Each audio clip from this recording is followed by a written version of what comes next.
반갑습니다. 역사를 바로 알면 미래가 보인다. 과거의 역사를 통해 적개심만 가지고 있어야 하는 것이 아니라 과거의 역사를 통해 성찰하고 교훈을 얻으면서 미래를 준비하는 것이 지혜로울 것입니다. 지난 시간에 외부적으로는 영국과 러시아의 대결 구도 속으로 빠져들어가는 조선, 그리고 내부적으로는 매우 복잡한 구도로 힘들어하게 될 조선을 잠시 살펴보았습니다.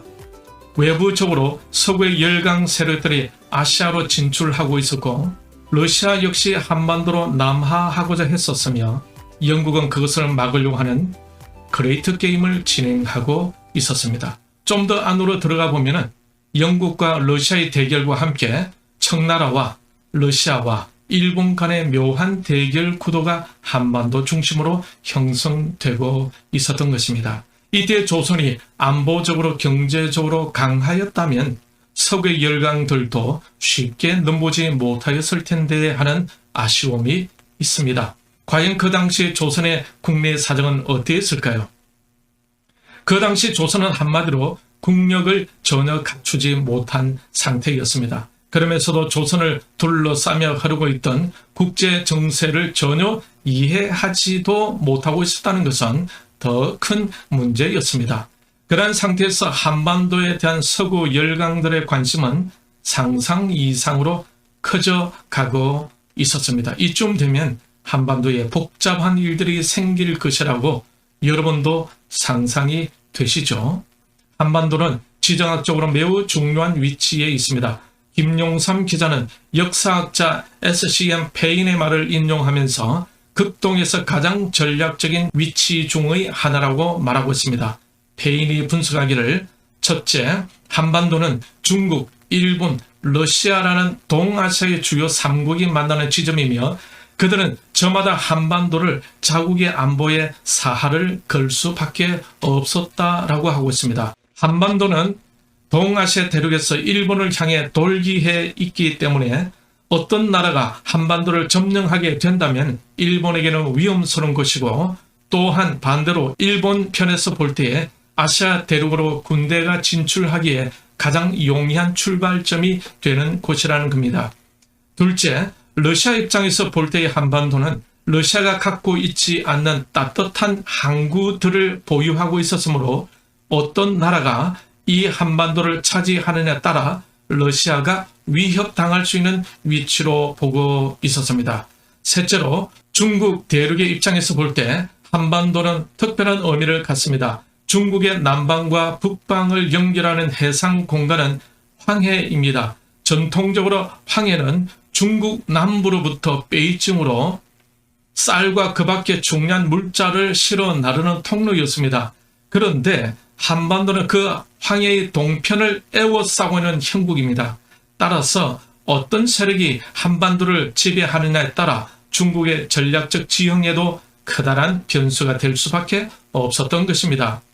그러므로 한반도는 러시아나 일본이나 중국의 입장에서 볼 때 그들 자국의 안보를 위해 중요하지 않을 수 없었던 것입니다. 이처럼 한반도는 러시아, 청나라, 일본 사이에서 지정학적으로 매우 중요한 지점에 있었던 것입니다. 그래서 한반도는 이웃 나라로부터 항상 침략이 있을 수밖에 없는 그러한 아슬아슬한 지역이었다라는 겁니다. 조선은 국력을 강화하지 않으면 어떠한 침략을 당할지 알 수가 없었습니다. 그리고 이러한 환경의 한반도에 또 하나의 다른 그림자가 드리우고 있었는데, 그것은 영국과 러시아의 그레이트 게임의 그림자가 민감한 한반도로 이동하고 있었던 것입니다. 조선 정부는 전혀 그것을 인식하지도 못한 채 그 대결 구도는 점점 한반도를 조여오고 있었습니다. 어찌할 수 없는 그 복잡한 대결 구도의 소용돌이로 조선은 점점 빠져들게 됩니다. 이럴 때 조선은 이웃 나라와 어떤 관계를 가지고 있었을까요? 조선은 그 당시의 아시아의 질서, 중화 질서 속에 있었습니다. 중화 질서라는 것은 한마디로 중국 중심의 질서라는 말입니다. 그 당시의 동아시아에는 중국을 중심으로 형성된 독특한 문화가 있었습니다. 중국은 스스로 세계를 단일 제국으로 간주하고 있었고 그 중에 문명이 가장 발달하고 가장 우수한 나라가 중국이고 주변의 조선, 베트남, 루큐 등의 주변국은 오랑캐 혹은 속방 정도로 여기고 있었습니다. 그러니 중국은 자칭 세계의 중심국이었던 것입니다. 하늘의 뜻을 받들어 세상을 다스리는 천자가 중국 황제로 군림하고 덕을 가진 그 황제가 주변 오랑캐들에게 은혜를 베풀어 야만족들을 문명화시키고 있다고 여겼습니다. 그래서 중국과 주변국 사이에는 4대 질서라는 것이 생겨나게 되었던 것입니다. 주변국들은 중국에 조공을 바쳐야 했었고 그리고 주변국들은 자기 나라의 왕을 세워야 할 때에는 중국 황제의 승인을 받아야만 했었습니다. 중국의 책봉을 받아야 왕으로서 일정한 영토 지배를 인정받을 수 있었던 것입니다. 책봉, 조공 체제에 속한 나라들은 중국이 정하는 절차나 규모에 따라 정기적으로 중국에 사신을 파견하고 특산물을 조공으로 바쳐야 하는 의무가 부과되었습니다. 그래서 정기적으로 조공사를 중국에 파견해야 했었습니다. 조선도 역시 이 4대 질서 속에 있었던 것입니다. 중국의 책봉 조공 체제에 편입된 조선은 정기적으로 조공사를 중국에 파견했는데 1645년부터는 추운 겨울 12월 동지 때에 정기적으로 약 250명 정도를 파견했습니다. 이것을 동지사라 부릅니다. 1636년에 청나라에 복속된 조선 왕조는 1874년까지 238년간 총 474회 연평균 2.8회로 사행단을 베이징에 파견했다고 합니다. 조공무역은 조선 입장에서 볼 때에 경제적으로는 전혀 도움이 되지 않았다고 합니다. 조선이 초기에 청국 황제에게 보낸 조공액 총량을 19세기 초의 동전 가격으로 환산해 보면 연평균 13만 량, 쌀로 환산한다면 대략 2만 6천 석에 달했습니다. 그런데 청국 황제의 답례품은 고작 4,100량 정도였다고 합니다. 무려 12만 5,900량의 적자가 발생하게 되었던 것입니다. 그러니 청나라와 조선 간의 조공 무역은 국제교역이 아니라 거의 일방적인 수탈에 가까운 것이었다고 보면 됩니다. 한반도는 중국과 영토가 연결되어 있기 때문에 중국과 밀접한 외교 관계를 맺지 않으면 생존 자체가 불투명한 지정학적 위치에 놓여 있었습니다. 그렇기 때문에 중국과 책봉, 조공 관계를 형성하면서 안전을 유지하고자 했던 것입니다. 이것을 4대주의라고 합니다. 이 4대주의는 왕조의 유지와 생존을 위해서 어쩔 수 없는 전략적 선택이었다고 보면 됩니다. 약소 국가의 비애가 아닐까 생각해 봅니다. 이때 조선은 내부적으로 어떤 상황 속에 있었을까요? 조선 중기부터 양반 관료 사이의 세력 균형이 크게 흔들리면서 양반 가문들 사이의 대립과 분열이 격화되기 시작했습니다. 정치가 전제적인 성향을 띠면서 대부분의 양반은 정권에서 물러나고 몰락의 길을 걷게 되었습니다. 조선 후기에 와서는 국왕은 일부 양반 세력을 견제하고 왕실의 안전과 왕권 회복을 위해 왕비의 친척 세력에 의지하게 되었고 왕비의 친척들이 국왕으로부터 관직을 받아 정권을 장악하면서 양반 관료 정치는 외척 세도 정치로 변질되어 갔습니다. 세도 정치의 모순으로 인한 학정과 부패가 심화되어 갔고 그러면서 1862년도에는 경상도 진주 일대에서 밀란이 발생하여 전국 각지로 번져나가 총 37차례의 밀란이 일어났다고 합니다. 그 정도로 조선은 불안정해 가고 있었던 것입니다. 주변의 청나라가 근대화로 개방하고 일본도 개방하여 서구의 문물들을 받아들이며 발전해 가고 있을 때 조선은 밀란으로 인해 온통 나라 전체가 재앙에 휩싸여 가고 있었던 것입니다. 이런 와중에 1863년 12살의 고종이 즉위하면서 1864년 1월 고종의 아버지 흥성대원군이 권력의 핵심으로 등장합니다. 이 당시에 조선에 근무했던 외교관들의 평을 종합해보면 동아시아의 삼걸하면 청나라의 리홍장, 일본의 이토 히로부미, 그리고 조선의 대원군을 꼽을 정도로 대원군은 정치적인 거물이었습니다.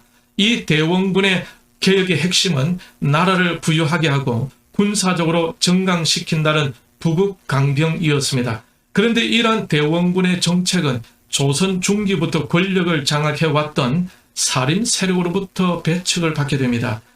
그래서 이 세력을 안고 가기 위해서 대원군은 성리학 근본주의자들인 양반, 선비와 유생들의 구미를 적당히 맞추어 주고자 했습니다. 그래서 그들을 위한 정책으로 서양학에 속한 천주교를 박해하는 정치적 슬로건에 내세우며 위정척사를 내걸었던 것입니다. 그러면서 서구 문명과는 점점 더 담을 쌓게 됩니다. 위정척사라는 것은 정통적으로 유지해온 정학을 지키고 이단인 서학을 배척하는 유교의 이념을 대변하는 사상을 말하는데, 이 정책을 근거로 천주교를 박해하게 되었던 것입니다. 그래서 프랑스 신부 9명과 그 외의 선교사들을 처형하기도 했습니다. 이러한 일로 인해 프랑스, 미국, 독일 등의 나라가 조선의 통상을 요구하게 됩니다. 전혀 준비되지 않은 조선에 세계 열강들이 한꺼번에 몰려 들어오게 되었습니다. 당시 조선의 군사력은 어디서부터 손을 대야 할지 모를 정도로 열악했다고 합니다. 군사들은 거의 절반이 노약자였으며 부대 훈련은 거의 이루어지지 않았고 무기들은 녹슬고 군율은 극도로 해이한 상태였다고 합니다. 그러한 상태에서 쇄국 정책을 펼침으로 인해 조선은 서양 세력과 통상조약도 체결하지 못하게 됩니다. 조선이 안으로 스스로 고립하고 있을 때 일본은 이미 1854년에 미국과 조약을 체결하였습니다. 조선의 문이 꽁꽁 닫혀 있을 동안 일본은 아직은 서구의 적수가 되지 못한다는 사실을 자각하고 일본 지도부는 급격히 개국론을 전개하면서 전격적으로 서양 문물에 대해 개방하고 있었던 것입니다. 반면에 조선의 인식체계는 일본과 확연히 달랐습니다. 조선의 지도부 인사들은 국가가 해체되거나 멸망하더라도 도에 따라 주는 것이야말로 인륜을 따르는 올바른 행위라고 여기면서 사대주의를 고집하고 있었습니다. 일본은 서구 열방의 문호를 개방하면서 점점 근대적으로 발전해 가고 있었고, 조선은 쇄국 정책으로 그 당시의 국제적 흐름이었던 근대적 발전의 기회를 놓쳐버리고 맙니다. 조선 내부의 분열과 갈등, 그리고 밀란으로 인해 급변해가는 복잡한 국제 정세와 맞물려 조선은 더없이 수렁으로 빠져들어가고 있었던 것입니다. 오늘은 여기까지입니다. 주변 나라를 막연히 적대적으로 보거나 사대주의적으로 보는 것이 아니라 역사 속에서 교훈을 얻어 자주 독립국가로서의 미래를 준비해 갈 수 있어야 할 것입니다. 다음번에는 조선보다 앞서 일본에서 일어난 개방과 그 배경에 대해서 같이 생각해 보도록 하겠습니다. 역사를 바로 알면 미래가 보인다. 남은 주간도 주님 안에서 승리하십시오. 시청해 주셔서 감사합니다.